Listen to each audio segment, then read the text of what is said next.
Now, what's the matter with you, eh? Think you're on the track or something? Why, what's the matter? You just hit the curb. Or didn't you know? Aye, did that. Damn car skidded. And a grit. Grit, that's what it is. All right, come on out to there. I think we'll have you to the station. Now, don't you lay a hand on me. I've committed no crime. I wouldn't be too sure about that. All right, if you're not coming out, I'll join you. Yes, madam. You say this character is loitering. Well, is he there now? He is not. Well, could you give me a description? You could not.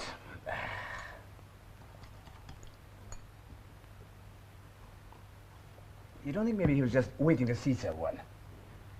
Aye. You know, he was definitely intending to commit a murder. Go on, you. Ah, well, thank you very much, Mrs. Secretary. We'll investigate. Aye, as soon as possible. Just found this one trying to drive a car, Sarge. Sergeant, I wish to bring a complaint. All right, A sir. complaint against this officer. Later. He was coming around the corner of Butte Court and ran smack into the curb. There'll be trouble about this, you know. I'm warning you, Sergeant. All right, sir. Let's get him through. All right, come on. Through here. You mind? I'm warning you. Ah, yes, come on. Wash your feet.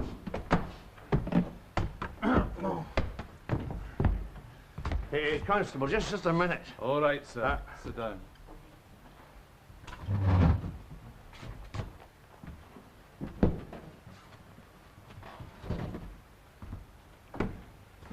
You know who you've got there?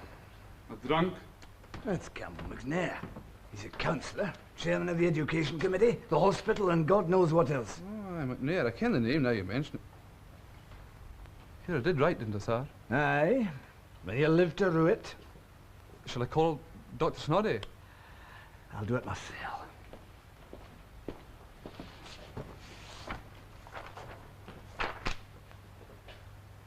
No doubt Mr. McNair will be wanting his own doctor too. And by an extraordinary coincidence, an emergency call will keep him from the station for 2 hours. Who says doctor? Cameron.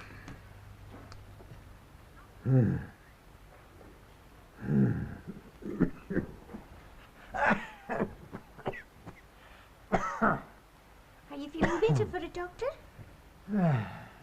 Yes, Janet, I think I do. You wouldn't like another whip? No, take it away. Aye. I thought you were for your bed, Dr. Cameron. I'm on my way. After 11, you know, it's kind of late for an early night. No doubt I'll survive. Ah, that's Mrs. McAloy's bairn. Dr. Finlay. Oh, no, I'm sorry, Sergeant. He's gone to bed. No, a bad cold. Yes. Who? I'm not surprised. All right, I'll come down. Sergeant Dewar got Campbell McNair down at the police station and he's drunk. Well, they couldn't shut their eyes forever. No. Oh, well, you might as well put up your feet for another hour then. Well, no, he'll be sober by then. Aye. Is that what Dr. Cameron... I'll be back in an hour.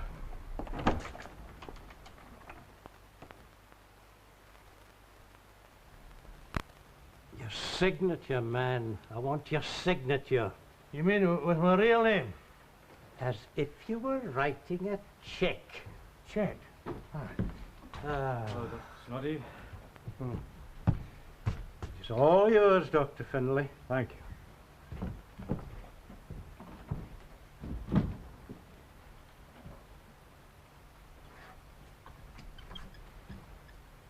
Where's Dr. Cameron? I'm afraid he's not available. I'm his partner. I ken you all right. Do you want me to examine you? Why can't Dr. Cameron come down? I've told you he's not available. Now, do you want me to examine you or not? Oh, well, maybe you'd better.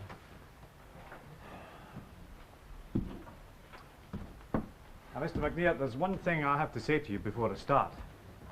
If I find that you're under the influence of drink and unfit to drive, I'm bound to say so if I'm called to give evidence. Look, I'm no drunk.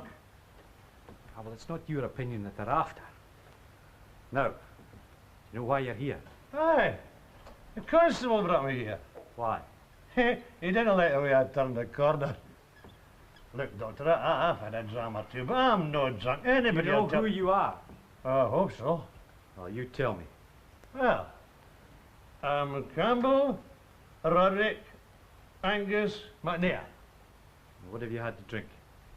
2 drams. Maybe 3. Anything else? Oh, a beer. 1 beer. Aye, That's all, just 3 drams and 1 beer. that's a fact. How big were the drams? Oh, well, I didn't pour them out. I was with Roddy McIntyre. Were they big drams? Well, Roddy's no a skinflint, but they weren't extraordinary big. What day of the week is it? Eh? See? It's Thursday. What day was yesterday? Oh, yesterday was Wednesday. What time is it? Good time. Sure as a God man there's a clock in the station. Look, I know the time. I'm asking you. Well, just a minute. Just a minute. Time. Time is 11:31. Good. Now, I want you up on your feet. Eh? Up here.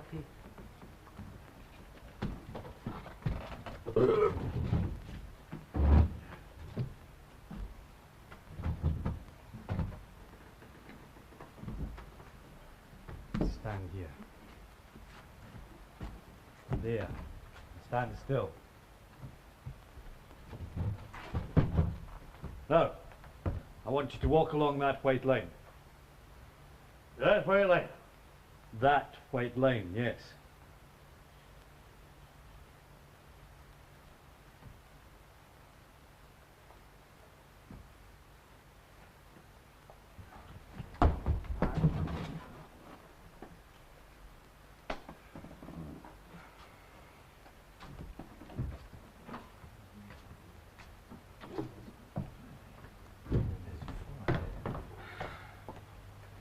Well, Dr. Finlay? I'm sorry, I can't do anything for him. Good night, Sergeant. Good night, Doctor. There.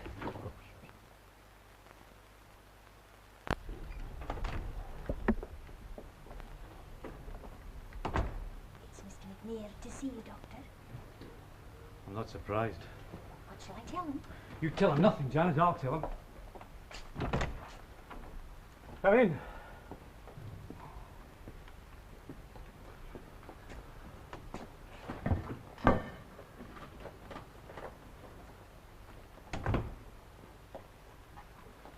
I understand that you wanted to see me. I want to see Dr. Cameron. I'm sorry, he's not available. That's a pity. It's about last night. Yes, well, I thought it might be. I understand you don't want to speak for me. Oh, no, Mr. McNair. It's not what I want. If you call me and I go into the witness box, I'll have to say that you were drunk. Well, that's a fine thing to say. Now, I gave you plenty of warning before I examined you. If you were drunk, I'd have to say so. Now, you didn't say that. Well, you were just a wee bit too far gone to know. Oh, no. I'd remember all right. I'd remember. Look, I've been a patient of Dr. Cameron's for the last 25 years. Me and the wife and the bairns. 25 years we've paid doctor's bills. We've been supporting the practice, you might say. And now when I need a wee bit of help. Exactly what were you suggesting, Mr. McNair? Well, I'm a counsellor. I'm well known in the town. You ken that. Oh, aye, Mr. McNair, I ken that very well. I've been bothered with my stomach for the past couple of years. Dr. Cameron will tell you that. Oh, yes. Well, I was thinking, you see, it maybe wasn't so much the dram as... Oh, I see. Maybe just a wee bilious attack. Aye, well, you see, you could dress it up like. Get one of your lang-sounding Latin names. Oh, man, you see what I'm driving at. If it could be said that I was a sick man and my stomach just happened to Mr. McNair, I think you'd better go. Go? If I go into the witness box, it'll only be to say one thing, and that is that you're drunk. Now, look, you can't talk to me like that. Oh, I see, Mr. McNair. I can't talk to you like that because you're a man of consequence. Well, this is one of the consequences. You'll regret this attitude, Dr. Finlay, and before you're very much older. Mr. McNair, I thought I heard your voice. Oh, did you? And it's a pity you didn't come down earlier. Why, is something wrong? Aye. You might choose a partner who's dry behind the ears.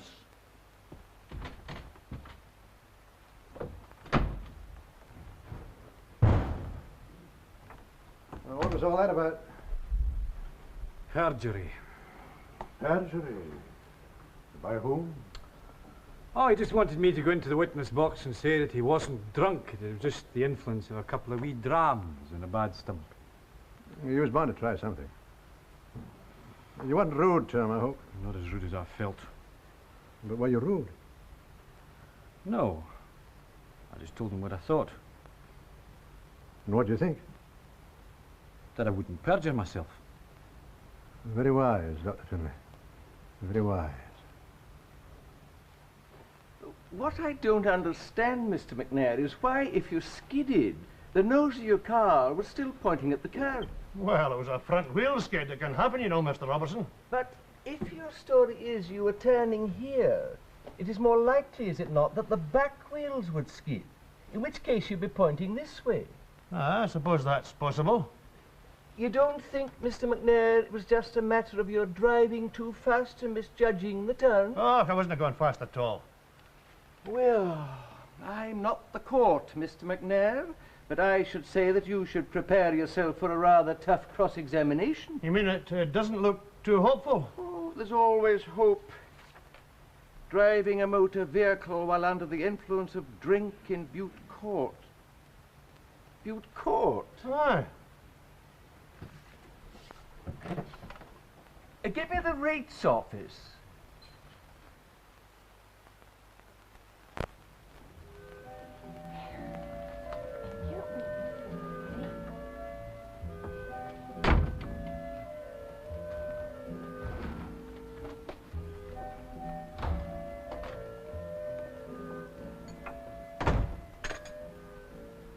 Your paper, Doctor?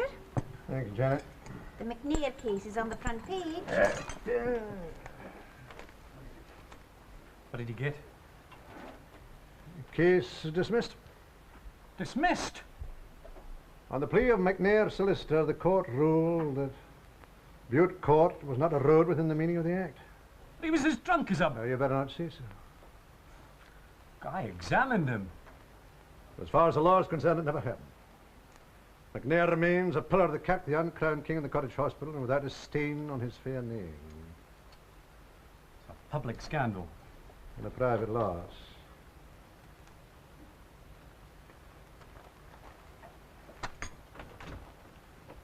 I've lost a patient. McNair was good for 25 guineas a year. I hadn't thought about it in that way. No. Well, surely it's worth it to see justice done. Justice, is that what you're after? Yes. I thought you were after his blood. Justice is cold, Dr. Finlay. You're a wee bit hot about the collar. I don't want privilege. McNair does. Yes. So you want his blood? Yes. Very well, you fail to get it. You may find he's after yours. Let him try. You can't stop him.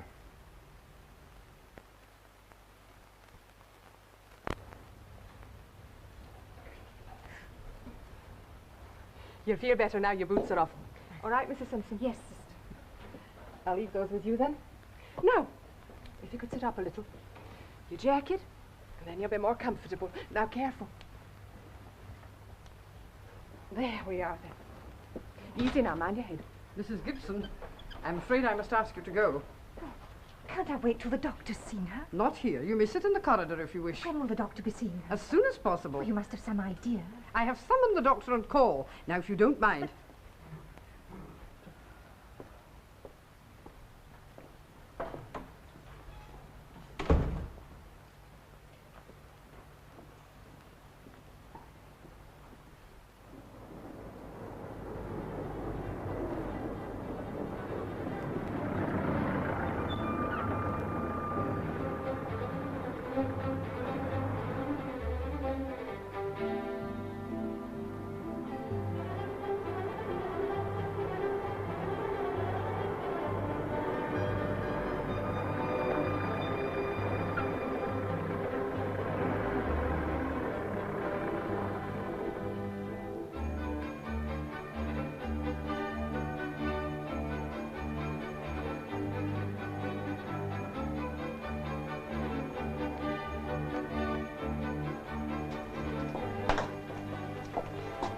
Ah, good afternoon, Good Doctor. afternoon, matron. If you'll just come this way. Thank you.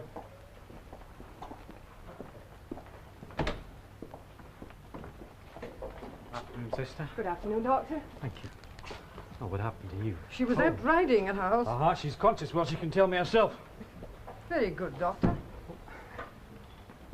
Oh, no. What have you been up to? It's a lot of nonsense, really. My horse swerved and I hit my head against a sawn-off branch of a tree. And you fell off, I suppose. No, I managed to hang on somehow, but then I went faint. It's a nasty kind of bruise you've got there. I'm afraid you're going to lose some of these pretty locks.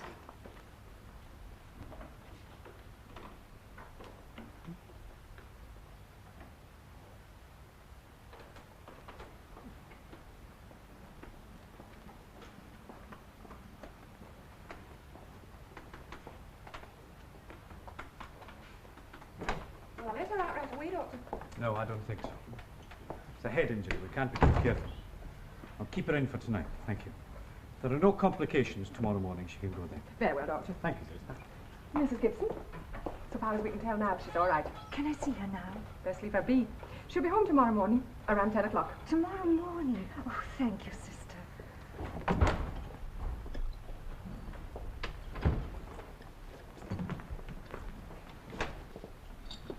Well, sister, Dr. Finlay's asked for this patient to be admitted overnight for observation. That's our last bed gone.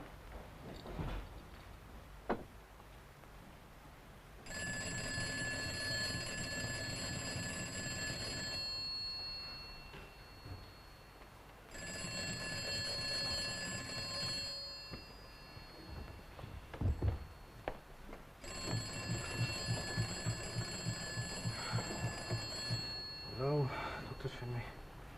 Who? Mrs. Gibson, how long has she been like that? Well, all right. Now, look, don't give her anything to drink.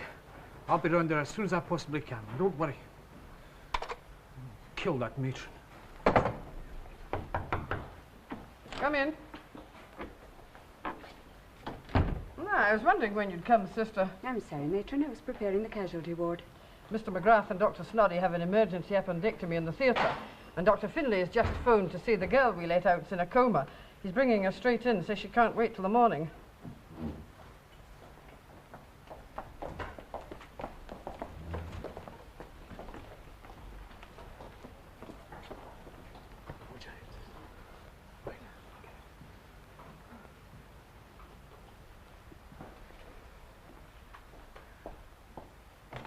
The matron. I think she's in her office, Doctor. Is she? Ah, good evening, Doctor. Matron, I gave strict orders that my patient wasn't to be released until the morning. Can you explain this? I wanted the bed. She left at 9 p.m. and was perfectly all right. You've no right to do that. When there are more patients than beds, Doctor, I have to use my discretion. Well, I'll tell you what's happened now, matron. She's bleeding from the middle meningeal artery. A clot's formed and it's pressing on the brain. Now, when will the surgeon be back? He's not available.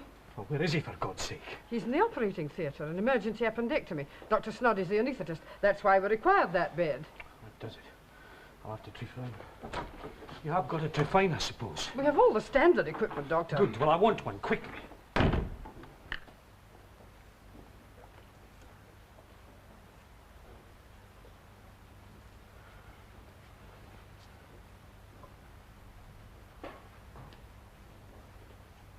Pupils dilated. Prepare the patient for anaesthetic, will you, sister? You're going to operate on her head now, Doctor. I'll have to get to that artery and tie it. Doctor. Get me a trephine. Doctor, I'm afraid I can't find the trephine. You can't find it. You must. Well, I've been right through our equipment cupboard. Well, try somewhere else. Search the whole hospital. We don't keep the equipment all over the hospital, Doctor. If we have a trephine, it should be in the cupboard. You just told me it's not there.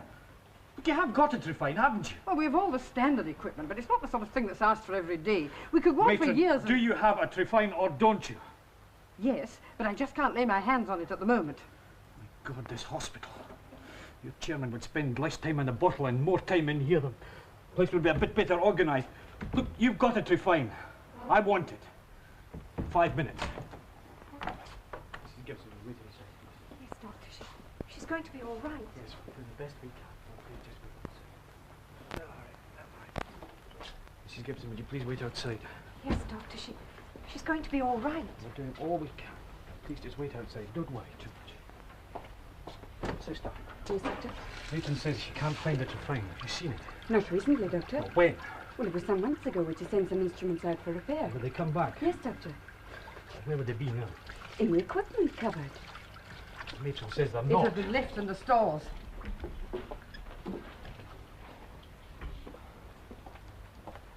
Thank you. Would you sterilise them, please, sister? That's all good, Karen. Would just going to put you to sleep. It's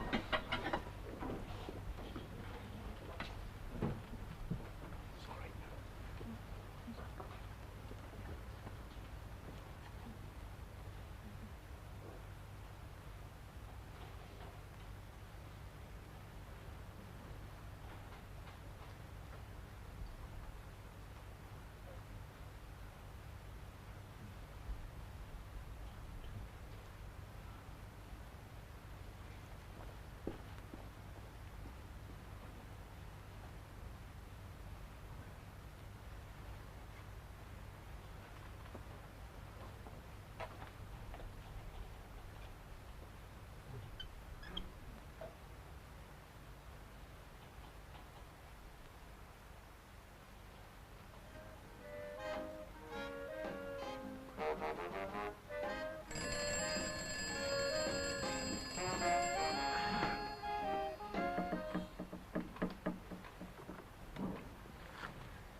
Hello?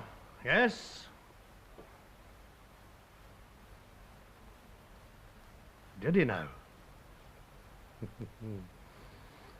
Thank you, matron.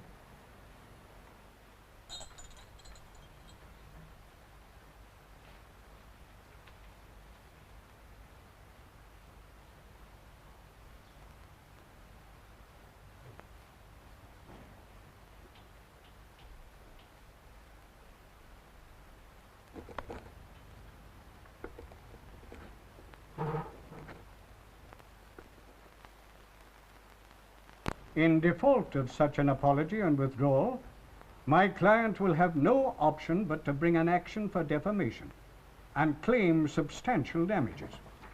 Dr. Finlay, I must first ask you whether you did in fact say the words complained of. Mr. Logan. One moment, Doctor. Let us not be precipitate.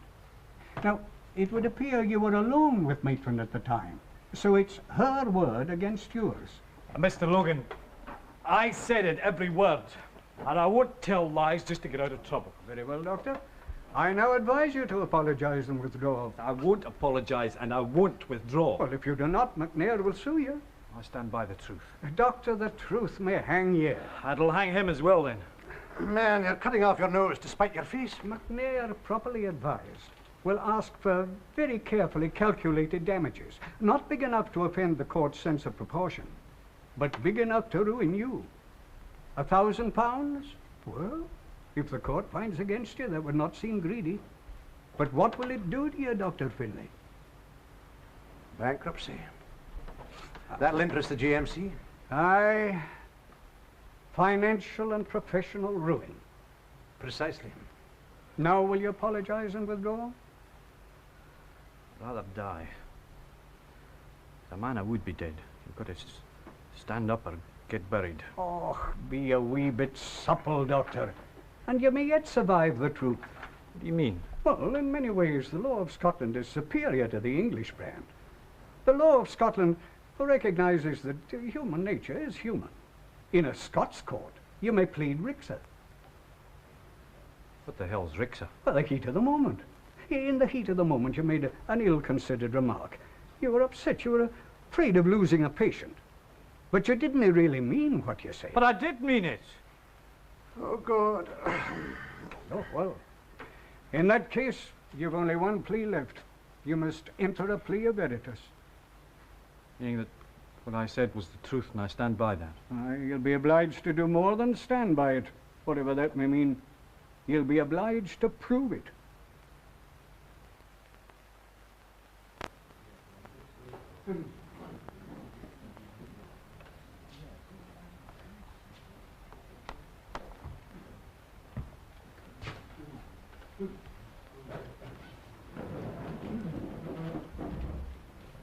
Repeat after me. I swear by Almighty God. I swear by Almighty God. And as I shall answer to God in the great day of judgment. And as I shall answer to God in the great day of judgment. I will tell the truth. I will tell the truth. The whole truth. The whole truth. And nothing but the truth.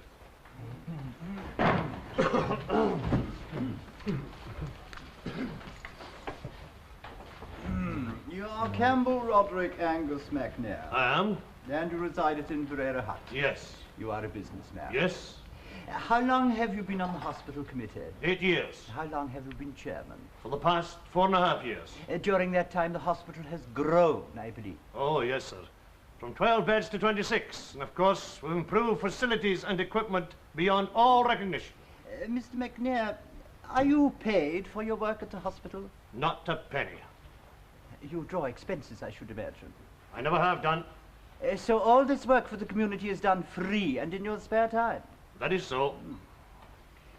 Has anyone ever suggested since you took over the chairmanship that the hospital has been inefficiently run? Only Dr. Finlay. Apart from the defender? No one. The hospital is, I believe, inspected from time to time by the Department of Health. That is so. Have they ever complained? No, sir, though they have complimented us from time to time. You have been complimented. Mr. McNair, have you ever been found guilty of any offence arising out of drinking or being drunk? Never. You are quite sure of that? Quite sure. Now, I should like to come to the matter of surgical instruments used in the hospital. How would you define your responsibility there? Well, sir, it's my duty and the duty of my committee to provide the standard equipment necessary for the doctors and nursing staff, within the limits of our finance, of course. Yeah, of course. So it could be said that the fact that a piece of equipment had been mislaid was quite outside the responsibility of the committee. Oh, most certainly. Thank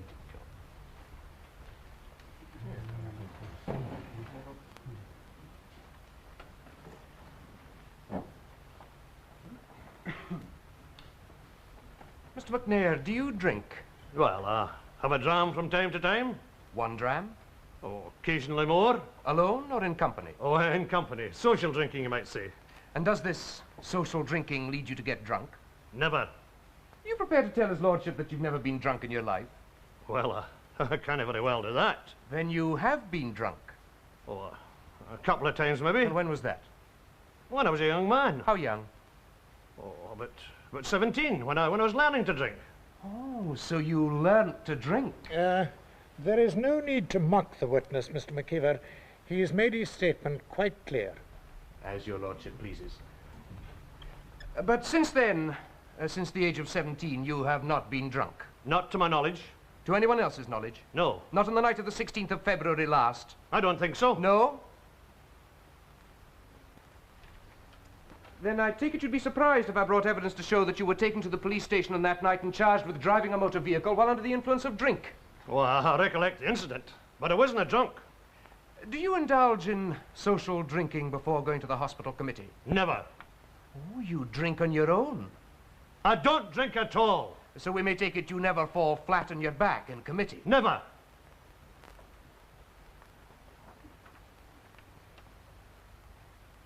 Mr. McNair, would you agree that an organization takes its tone from the top? I don't understand you. Well, take a hospital, for example. If the man at the top is sober, efficient, and hard-working, then the nursing staff are likely to be the same. Yes. And conversely? Oh, I suppose so. If for any reason he is slapdash and inefficient, then the nursing staff are likely to be slapdash and inefficient. Look, I didn't get drunk. But on the 16th of February, you were charged with driving a motor vehicle while under the influence of drink. How do you think the staff felt about that? I was discharged. I shouldn't think it affected them one way or another. But you've just told us.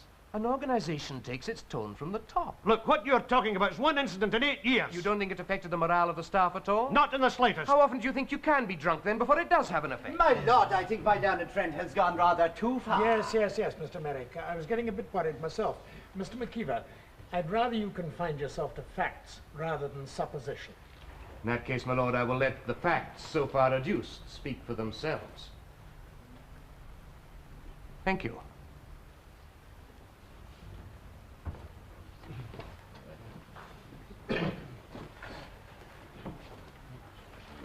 My lord, I call Miss Forbes. Miss Forbes?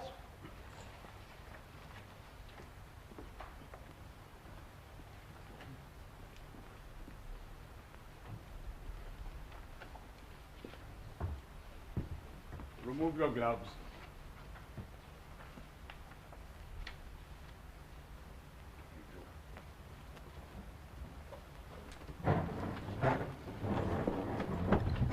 Repeat after me. I swear by Almighty God. I swear by Almighty God. And as I shall answer to God on the great day of judgment. And as I shall answer to God on the great day of judgment. I will tell the truth. I will tell the truth. The whole truth. The whole truth. And nothing but the truth. And nothing but the truth.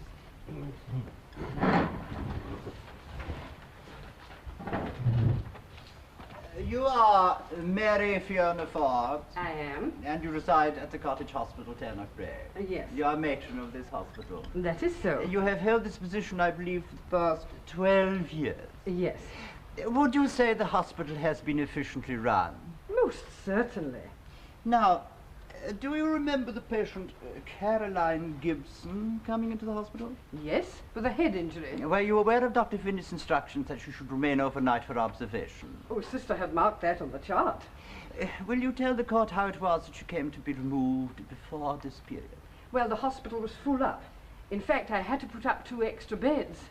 Then Dr. Snoddy brought in an appendicitis. Go on. And I said, I'm sorry, doctor, but I've no beds. And so? He said he must have a bed, it was important. And so, I had a look at Miss Gibson. She said she was feeling all right, and there were no signs of any complications. So, I made the decision. This sort of thing often happens in hospitals. Oh, from time to time in a small one like ours. I understand that prior to the operation, the defender, Dr. Finlay, asked for a certain instrument. Yes, a trephine.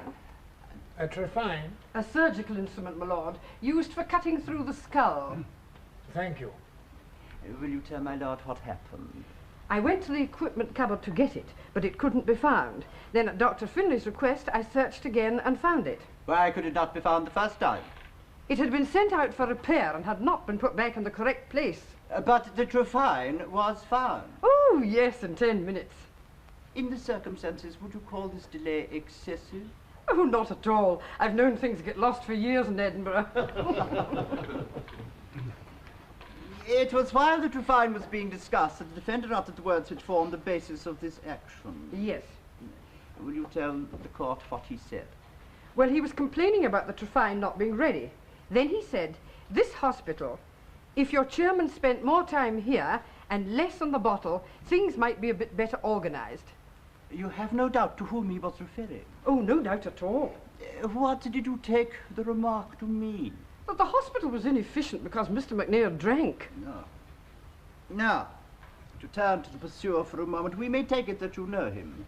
I do. You have been present when he's been on the committee? Oh, for the past 4 years.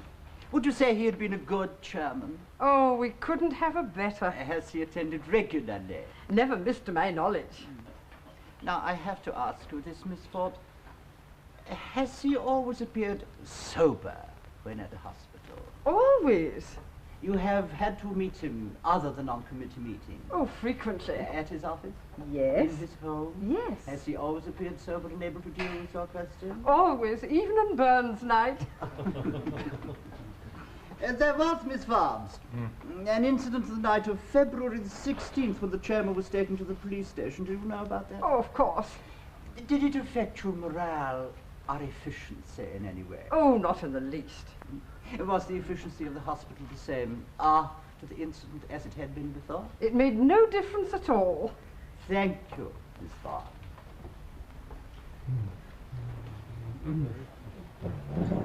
And that, I think, is a convenient moment to adjourn for lunch. The court will resume at 2 o'clock. Call!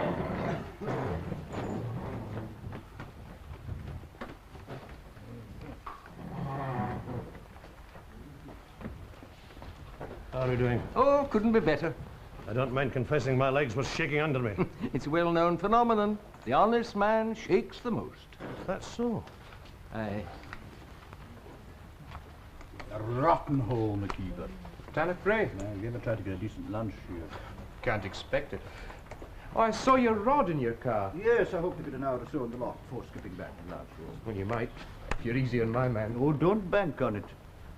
There's something about doctors that bring out the worst in me. And because they know what's wrong with your gallbladder, they can tell you what books to read.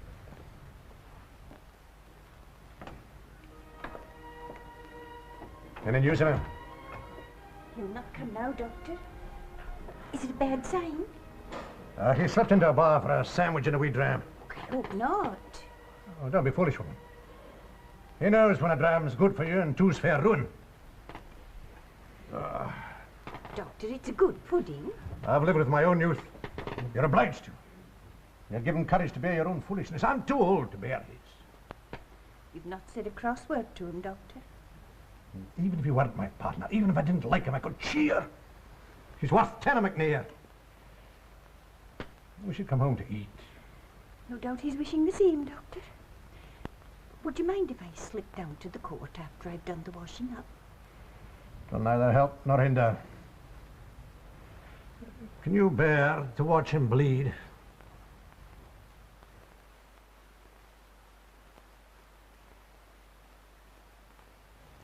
Thank you, Dr. Finlay. That's all, my lord.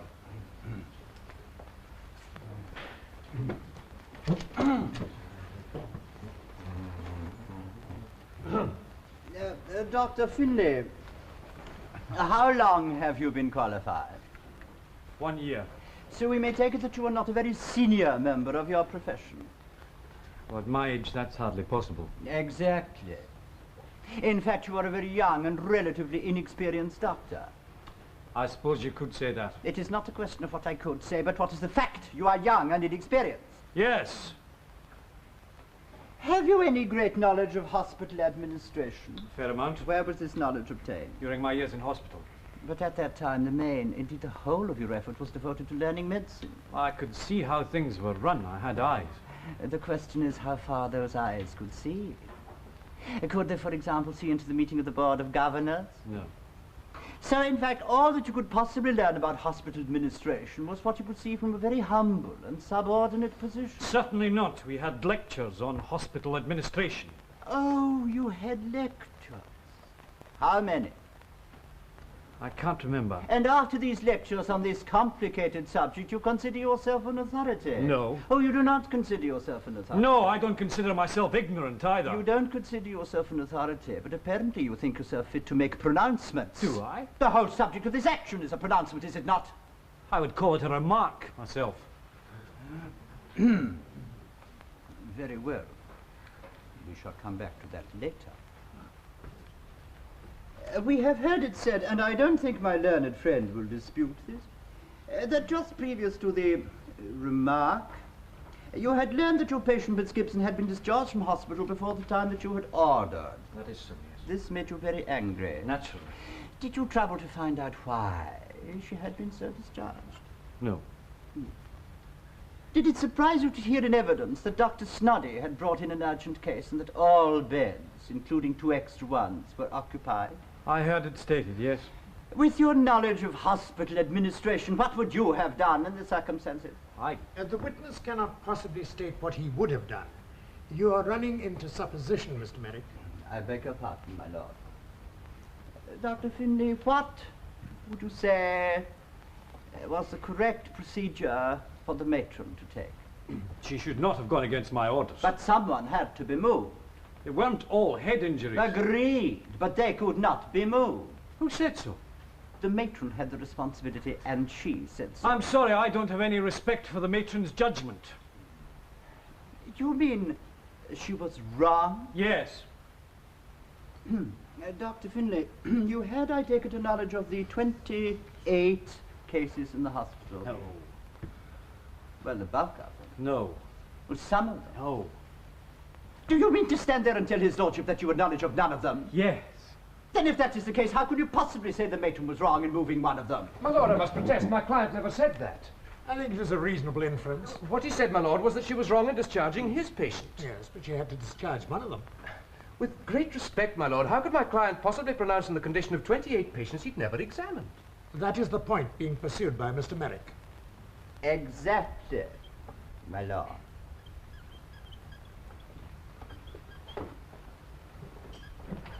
Dr. Finlay, you admit you had no grounds for criticizing the matron on this score.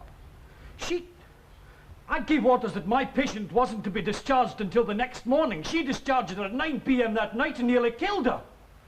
If that isn't grounds for criticism, I don't know what is. You will not deny that the cottage hospital is small, with limited finance, and limited resources. And limited imagination. Now we come to the business of the Trefine. This was the other matter which led to your contention that the hospital was inefficiently managed. How often have you used this instrument, Dr. Finlay? Once, in the Royal Infirmary, in training. Only once? Yes. Is this an instrument which is rarely used? I wouldn't say that. And if I say that so far as the cottage hospital is concerned, the last time a Trefine was used was 7 years ago, would you accept that? Yes. You would. And the fact that it took 10 minutes to find after 7 years, you find reprehensible inefficiency. My patient's life was at stake. Do you accept that the reason why the Trefine had been temporarily mislaid was that it had been sent for repair? Should have been booked back in again. But if it was mislaid for 10 minutes, do you consider that sufficient evidence to condemn the administration of the entire hospital? It was symptomatic. Was it sufficient evidence? Taken with the fact that my patient was discharged prematurely, but yes. It was the mislaying of the Trefine which finally provoked the remark about the hospital being inefficient. I never said that. You did not. I said that the place might be a bit better organized. Did you or did you not mean that it could be more efficient? Yes. Now, we come to the words directly alluding to the pursuer. If your chairman spent more time here and less on the bottle, you don't deny saying these words? I said something like that, yes. You used the phrase, on the bottle. What exactly did you mean by that? That he drank. To such an extent that the efficiency of the hospital was lowered? I didn't just mean the efficiency, I meant the whole tone of the place. The tone was lowered because the chairman drank? Yes. Do you drink, Dr. Finlay? In moderation, yes. This drinking does not affect the efficiency of your practice or lower its tone? No. Because you drink in moderation? Because I don't get drunk or anywhere near it. Ah. So in the case of the pursuer, it is not your contention that the mere fact of his drinking produces these effects, but that he drinks to excess? Yes. Over a period? Yes. Regularly? Yes. Once a month? Oh, I don't know. Once a week? I can't say. Every other day? I've no idea. You have no idea? I don't watch him with a calendar in my hand. No. You have just told his lordship that he has been drinking regularly over a period. Yes. Then perhaps you will tell my lord the source of your information. I've seen him drunk myself. How often? Once. Once? Is that all? It's a well-known fact in the town that he drinks like a fish. Well known in the town to whom? To people. Which people? People that live here. Why haven't they been called? They wouldn't come. So the fact is that you have been relying on rumour and hearsay. I wouldn't say that. What would you say? I'm relying on what is known in the town. Then if you have this information, why can't it be brought in evidence? I suggest, Dr. Finlay, that you made this remark wantonly and without any respect for the facts. No. I suggest that you are relying on rumour and hearsay. Certainly not. I suggest that you deliberately and maliciously slander the character of this highly respected and He's not highly respected by me. Thank you, my lord.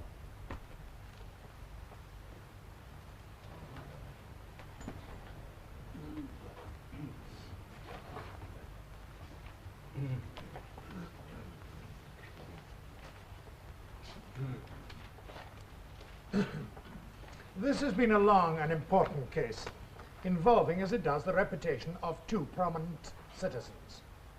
We have heard a wealth of evidence, and I have been most impressed by the speeches of the learned counsel on either side. Though I have little doubt as to how my judgment will be, I shall consider it necessary to consult the shorthand notes. I will make absandum and issue my judgment in writing. Court!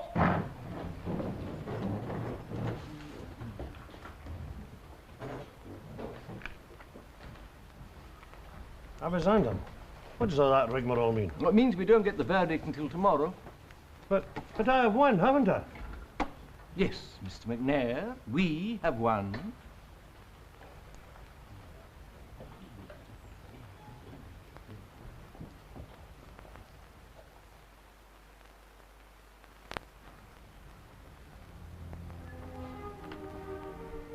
Will I make up the fire, Doctor?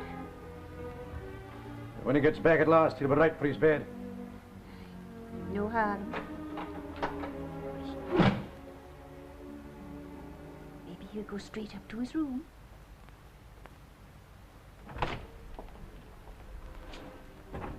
Sorry I missed surgery, Dr. Cameron. There's no trouble. I just having a wee walk up at the loch. You've eaten, Doctor? Oh, thanks, Janet. I couldn't eat anything, thank you. I'll get you a drink. No! I'm sorry. I couldn't have one drink. I'd drink the house dry if I started.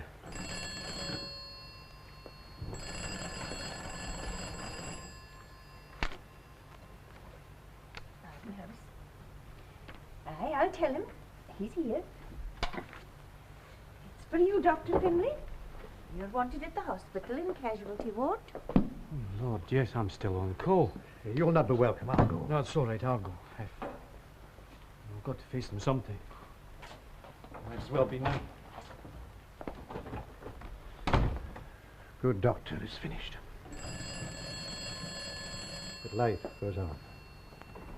Ardenhouse. Aye, it's for you, Dr. Cameron.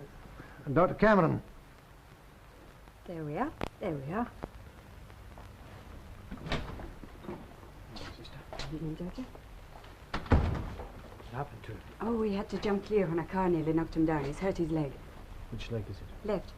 Can I have the scissors, please?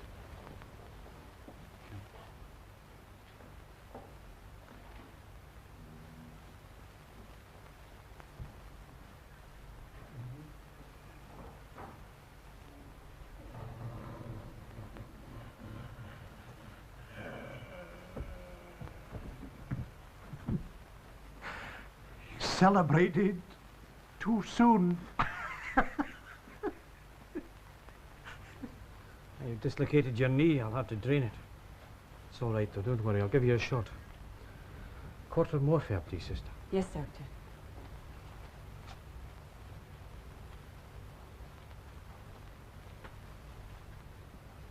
Well? Day sister forgot to leave the key to the poison cupboard. Don't say it, Doctor. Who are you, anyway? The sheriff. This will make no difference to the sheriff's verdict, Dr. Cameron. No, by God. Well, what will it do to the damages? I'll be back to see you, Sheriff. Thank you, Doctor. Good night. Good night, Doctor.